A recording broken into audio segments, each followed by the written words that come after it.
They're actually meat eaters, so probably eat small children for breakfast. That's good.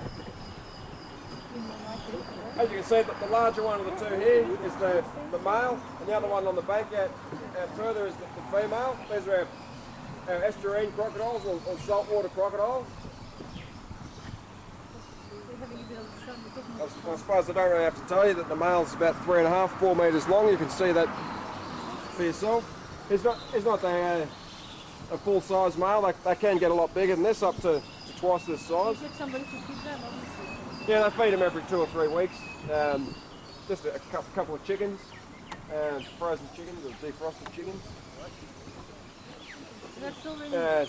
That's all they need. In the wild, crocodiles don't actually need to eat a lot of food. They can get by eating a couple of times a You year. just throw it to them like that and that's it? Yeah.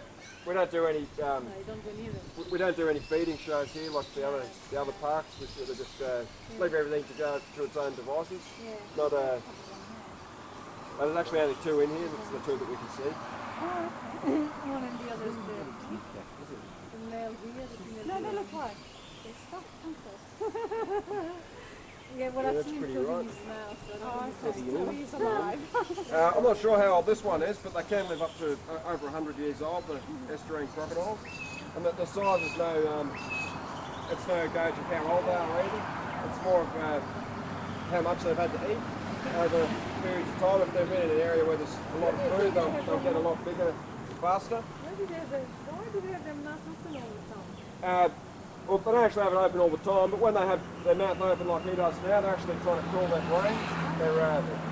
There's been reptiles, they rely a lot on regulating their body temperature. Oh, I see. That's why they come out and sit in the sun to get warmed off the sun. Basically, that back, you can see all the bumps on the back. Yeah. Works a lot like a big protective armour, but it's also operates like a giant solar panel. Each one of those bumps on the back there is actually a bone underneath the surface of the skin called an osteoderm, which they have an enriched blood supply going to that to those bones, which are actually separate to the rest of the skeleton. So it brings the blood close to the surface, gets heated off the sun, that warm blood goes back to the heart that way. This is also a reason why the Australian crocodile's leather is more valuable than a lot of other crocodiles, because as you can see, we only have those bones on the back scales. I don't have them around the sides and on the belly scales. Whereas the American alligators and the caiman, they have them all around the belly, so the leather's not as good a quality. Which is the reason why the Australian crocodile was also widely hunted until around 30 years ago for their leather. Now they're a protected species in the wild. Although we do have a lot of farms operating, and their meat's getting quite popular in restaurants as well. So it's definitely the only place where you want any birds flying around. Crocodiles in the world. Those freshwater crocodiles, the Australian freshwater crocodile, they're the only freshwater crocodile that's found anywhere in the world, so they're only found in Australia. And the ones you see here, this is about the largest that they'll get, about 2.5 metres. And these ones aren't a threat to people, like the estuarine crocodile. As you can see, they've got a much smaller jaw, lot narrower jaw. The teeth aren't as large, so their prey is more small tortoises, frogs, fish, small birds, things like that. So we're actually a bit big for their diet. Although they have been known to defend themselves against people if we corner them or provoke them. That's usually when people get bitten by most things, snakes, crocodiles, spiders, when they're trying to provoke them. But people actually do swim with these crocodiles in their same waters as them, because they know that these ones will actually, if we leave them alone, they'll leave us alone and actually shy away from us.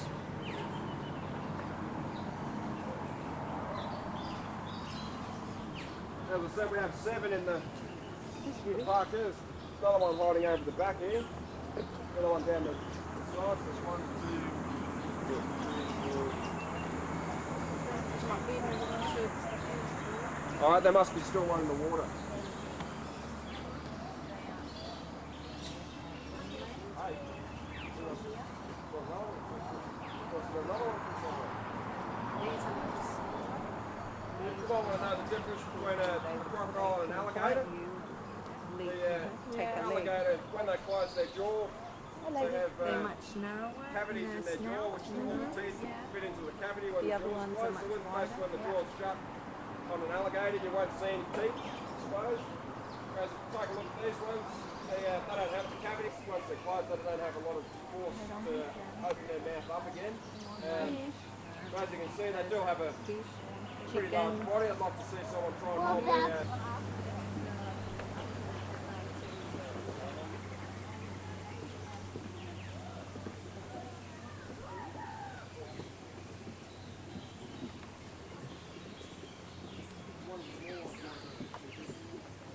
bigger ones are the eastern grey kangaroo. They're the second biggest kangaroo in Australia. There's also the waist high ones, the wallabies. The really dark ones are our swamp wallaby. There's other ones with white cheeks. They're the pretty faced wallaby. You've already seen our Palmer wallaby, which is the small ones. Keep an eye on the pouches too. A lot of them have joeys at the moment, the swamp wallabies and the pretty face. Yeah, if you just follow the path either way, it'll take you back to the Thank you very much. Anyway, souvenir shop. Thank you very much. No worries, and enjoy the rest of your day. Thank you.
Yeah, you feed him. Feed him, Murray.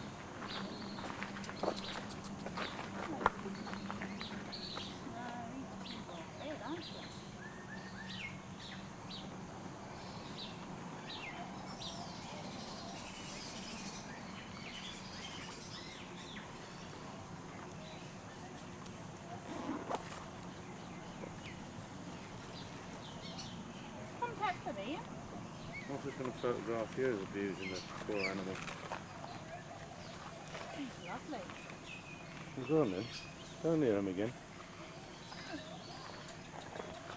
Look at me, Come on, Michelle. don't get camera shy. Look at me.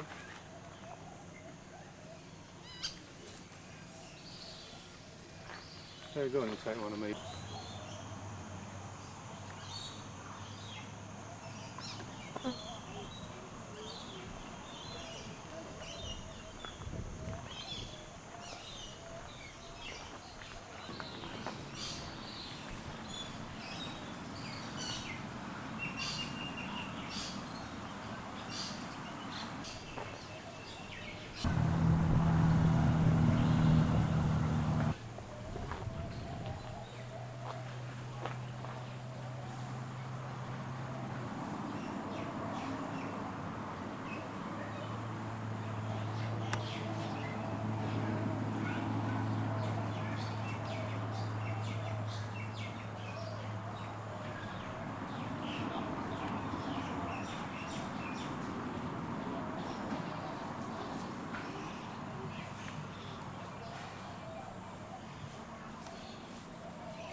Daintree River.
What the heck?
Gilligan! What in the world? I feel like Gilligan.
Like coconuts.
It looks like Gilligan's Island, but it's really Fitzroy Island. Hey, Skipper!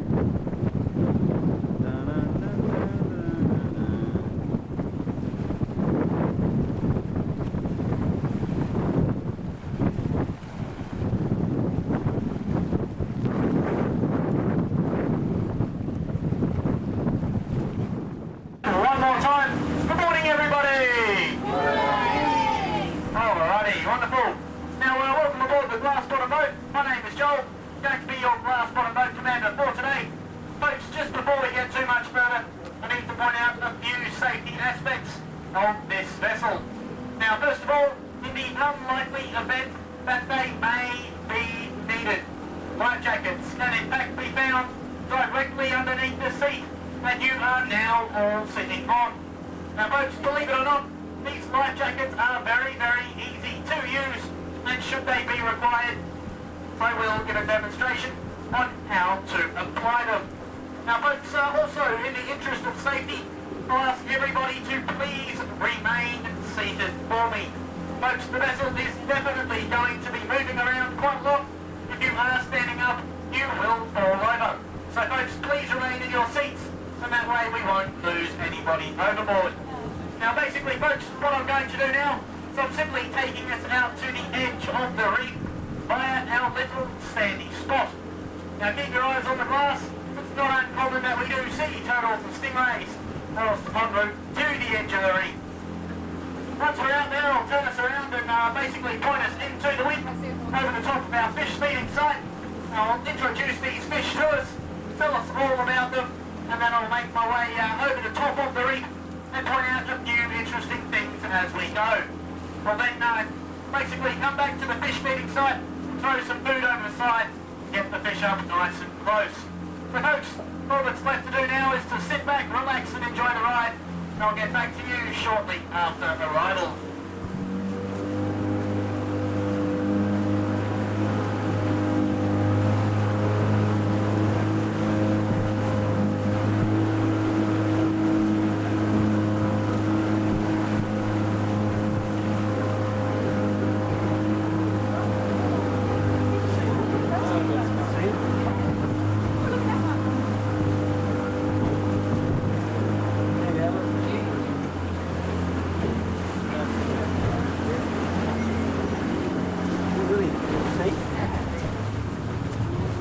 Alright then, now here we are at the fish feeding site now folks.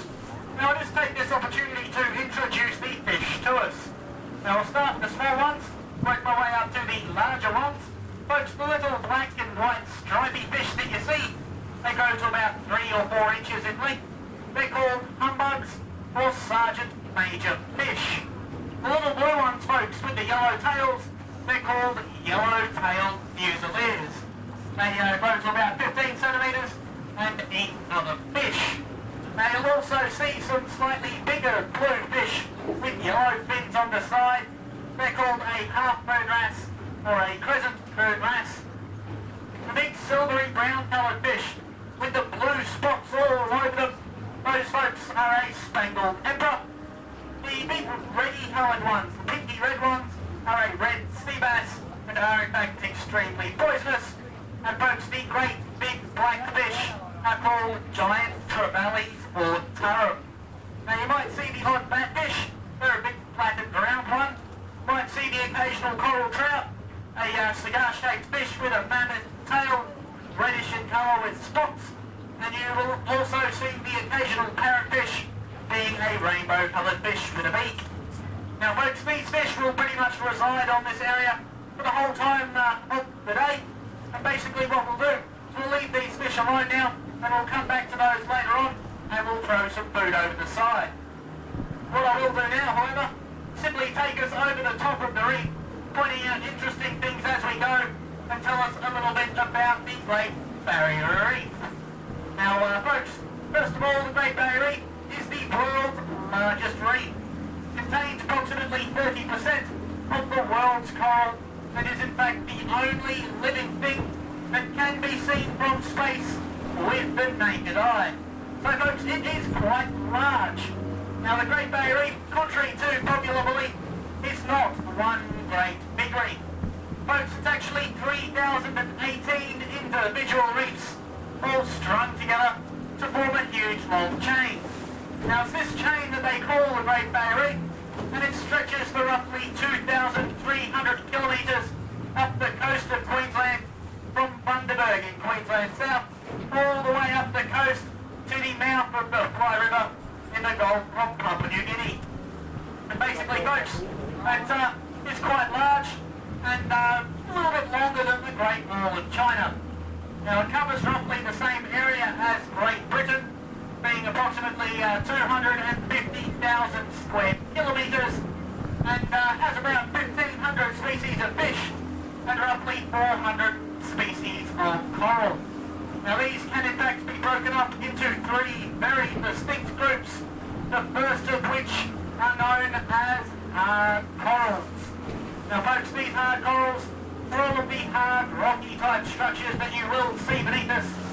all of your hard boulder type corals, branching type corals, also your antler and staghorn corals are all examples of these hard corals. Now hard coral, folks, is basically coral which has evolved with a hard internal skeleton. And it is because of this hard internal skeleton that these hard corals have their name and also all of their strength. But folks, this skeleton does make them quite brittle and they can in fact be snapped off from time to time with the wind and wave activity. And you will actually see evidence of this damage out here today, as believe it or not, we are actually quite prone to high wind and large wave conditions. Now folks, the second type of coral that you see out here on the Great Barrier Reef is called soft coral. And basically, it's coral which has evolved without the hard internal skeleton. Now because of this fact, folks, this soft coral is quite soft and flexible and is able to withstand all of the high winds and large waves that we have on the island. You will see quite an abundance of these as basically, folks, they are able to withstand this storm activity. And like I said before, we do have a lot of it. Now basically, folks, the third type of coral that you see on the Great Barrier Reef is called Gorgonian or banding coral. It's very, very soft and brittle type of coral indeed, and will only grow when the water is extremely deep. Generally, folks, upwards of about 15 to 20 metres below the surface, which simply means the only way I can show us this particular type of coral today is by actually sinking boat. Now folks, Ross gets very annoyed with me when that happens, so I'm going to have to try and refrain from doing so today, which means I can't show us any Gorgonian coral. I can, however, show us lots of hard coral and lots of soft coral. Now pretty much everything you do see down there today, folks, is coral. Here on the Great Barrier Reef, there are no rocks. There is a turtle, however, just down the back here. I'll get the boat back over the top of it. Bearing in mind it is quite difficult.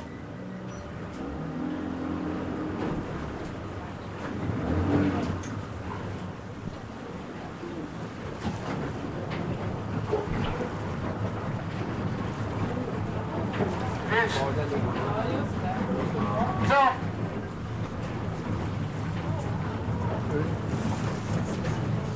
Come on! Hold your breath.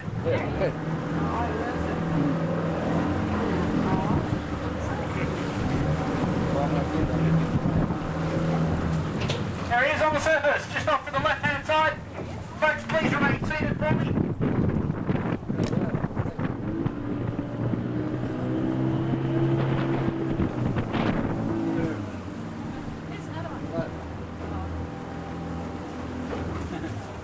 Alright, we'll see if we can't get the boat back over the top of it. Now that one, folks, is what we call a hawksbill turtle. It's quite a common species. Here on Green Island we have approximately 4,000 turtles of 3 different species. First one's being the green turtle, which is your basic sea-going turtle, the green sea turtle. We also have the hawksbill. They are actually on the endangered species list. Actually the protected species list actually, and we also have the very, very rare and endangered loggerhead turtle. Now Green Island has the largest population of this particular type of turtle, so basically folks, we do have quite a lot of those. It's about an estimated 400 loggerhead turtles on Green Island itself.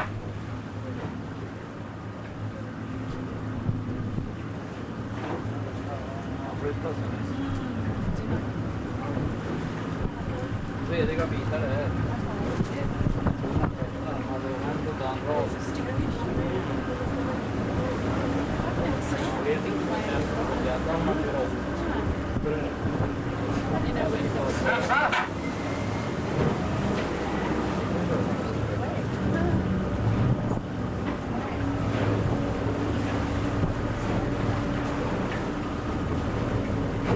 Alrighty folks, now as I mentioned, all the stuff you see beneath us is actually coral. Here on the Great Barrier Reef there are no rocks. Now it's all coral, basically folks, and it's all made up of a very small little creature called a coral polyp. Now coral polyps grow to about the same size as a pinhead, covering roughly the same area, and basically folks are very, very small indeed. Now, coral polyps are quite a remarkable creature. They're a hermaphrodite, which simply means they have both sets of ear. Now this means that they're able to reproduce both sexually and asexually. Now folks, reproducing asexually simply means they're able to do it all by themselves.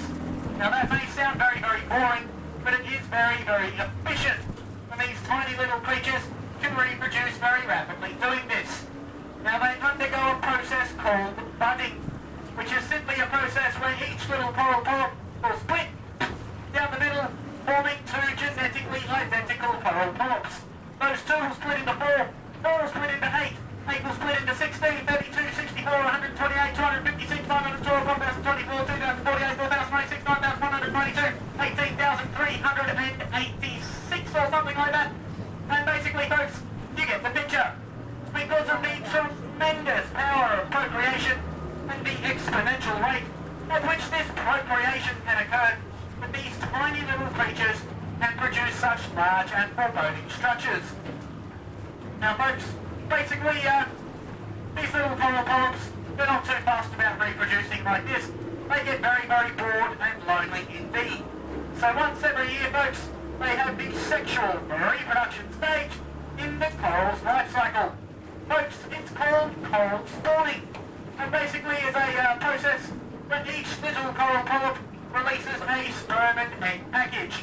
Now folks, these are floating to the surface where they're fertilised by other sperm and egg packages, and basically this happens all the way up and down the entire Great Barrier Reef, all at exactly the same time, and can in fact be likened to the world's largest spontaneous sexual orgy. And basically folks, it is the only orgasm that can be seen from space. Now, this adds quite a lot of genetic diversity to the reef and enables it to evolve into what you see today, which is basically 400 different species of coral growing on a vast area all the way up the coast of Queensland. Now, these little creatures, folks, they're a jellyfish, and like all jellyfish, it has a fundamental orifice. Now that simply means that it eats and excretes through the same opening. And folks, if you've ever tried that, it's not very good. Now if you're a stationary object doing this, sooner or later you are no longer living in a bed of roses, so to speak. So folks, these little coral polyps have in fact employed a microscopic plant to help them out. Now it's called a zooxanthellae. It's a microscopic algae, and what it does is it will take all of the waste products produced by the animal and consume those, turning them into simple sugars by a process of photosynthesis. Now folks, those simple sugars are then fed back to the animal. The animal will use these in the conventional animal way, thus turning them back into animal wastes, which will basically allow the process to start all over again. It's a very efficient process, accounting for roughly 90% of the coral's energy requirements, which goes to show how much it relies on recycling, and also folks on sunlight. Coral relies very, very heavily on sunlight and needs 300 sunny days per year in order to survive. That's why it's so prolific here in Queensland, as we are quite prone to sunshine. Now folks, coral will only grow to a maximum depth of 40 metres, as that's the deepest sunlight will penetrate. If you actually drill down through the reef here, you'll find that this reef will only go to a depth of 40 metres. After that you will encounter hard volcanic rock. Folks, Green Island is built on the site of an old extinct volcano. And basically, this entire area prior to the end of the Ice Age was all very geologically active. Now folks, about 10,000 years ago, all of this area was completely unsubmerged and was in fact a low-lying wooded area about 200 kilometres out that way. Now folks, basically at the end of the Ice Age, all of this low-lying area was flooded in and created 250,000 square kilometres of pristine coral growing conditions, and the Great Barrier Reef resulted. Now because these waters are so clean folks, there's not that much energy in the reef or floating around in the water to help the reef survive. So basically, it's employed various creatures into itself to help recycle energy. Now one of those is the sea cucumber, or the big wormy type things you see on the bottom. They go to about half a metre long, and basically will go along with their head in the sand, filtering out any and all nutrients from that sand. Now they don't mind the odd microscopic plant or animal, even the odd crustacean will do. But folks, their favourite source of food is fish food, and they will simply recycle that into the environment, enabling the Great Barrier Reef to reuse it, creating a biodiverse ecosystem, supporting lots of life.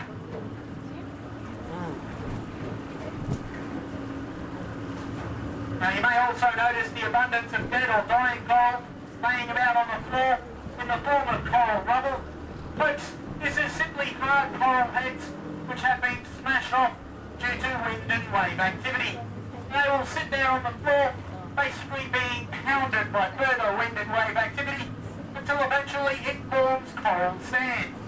Now coral sand, folks, is all of the sandy stuff you see today, and basically it's carried by predominant wind and wave direction to a central location called a coral sand cave.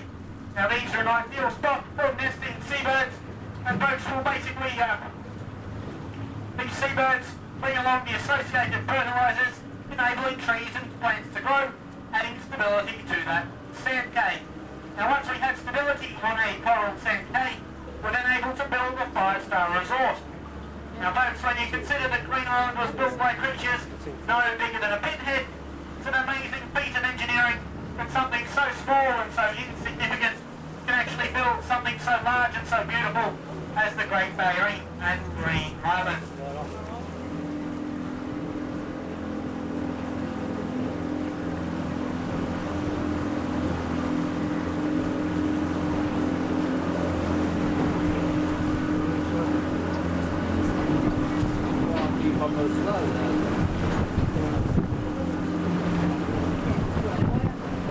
Alrighty, what I'll do now, folks, is I'll just take us back to our fish feeding site, where I'll throw some food over the side for these fish.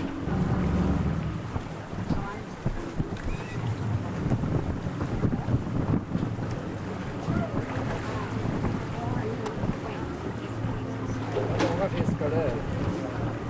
Det är stora och små.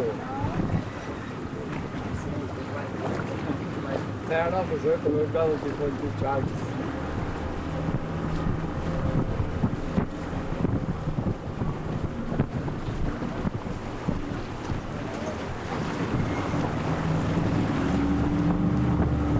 Titta här utanför relingen bara. Klorina gula mängder.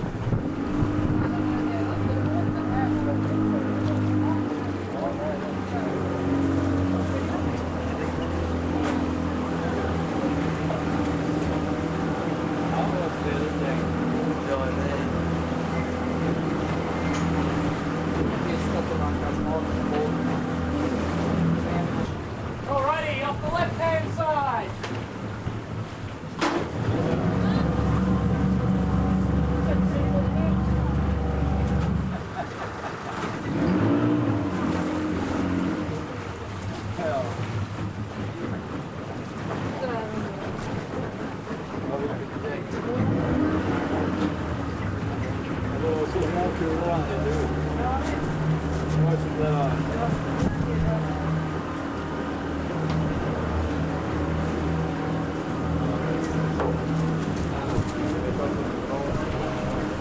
Gamla stora blå jävlar.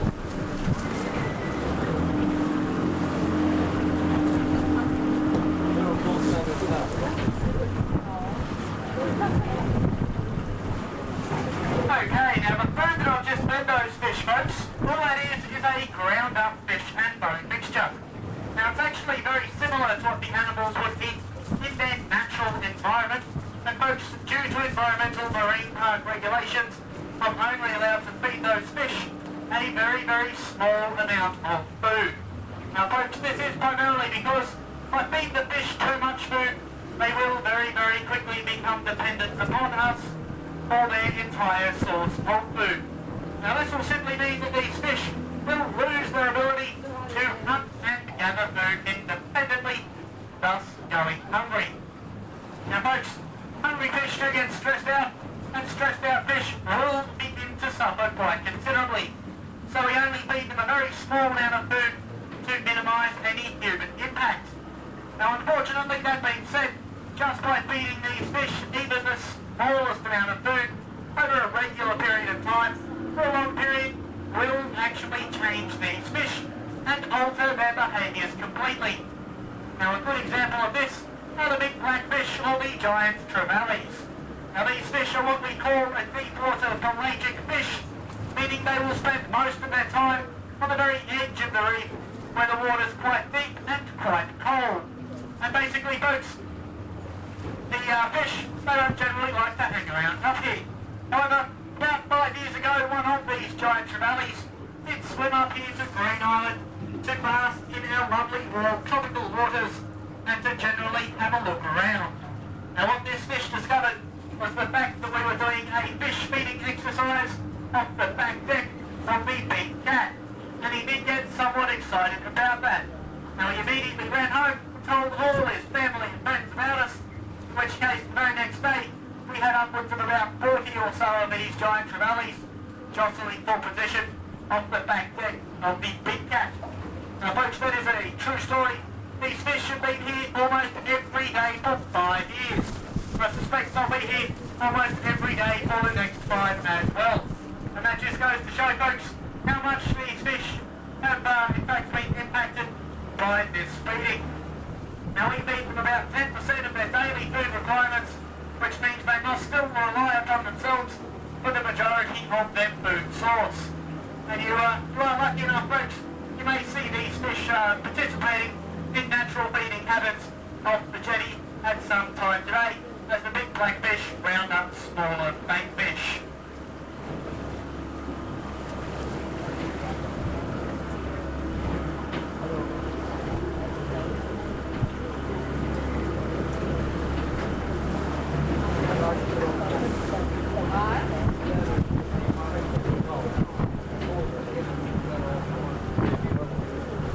Now folks, unfortunately that about concludes our little adventure.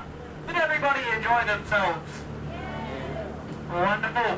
What I'm going to do now is I'm simply making my way back to the elbow of the jetty. Now folks, while I'm doing this, I would like to ask you all to please remain seated for me once again. As there's going to be a huge crunch as I do crash this vessel into the jetty. Now folks, while I am doing that, I'd like to take the opportunity to thank you all on behalf of the crew for choosing Big Cat Green Island Reef Cruises. Folks, we hope you all enjoy the time you have out here on Green Island, and we hope to see you out here again soon, next time you are back in Cairns. So folks, thank you!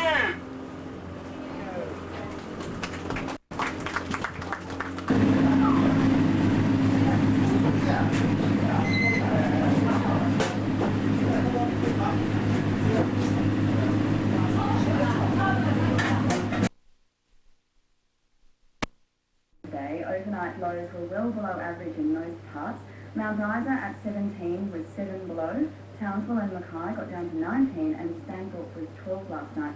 The only area where it was warmer than usual was the southern inland. Birdsville at 28 was 4 degrees above average and today it was 43, the hottest in the state. 19 degrees in Brisbane last night, that's 2 below average, a top of 31 today, 28 in Maroochydore and Coolangatta. Not much rain about the state. Isolated falls on the peninsula and in the state's west were reported.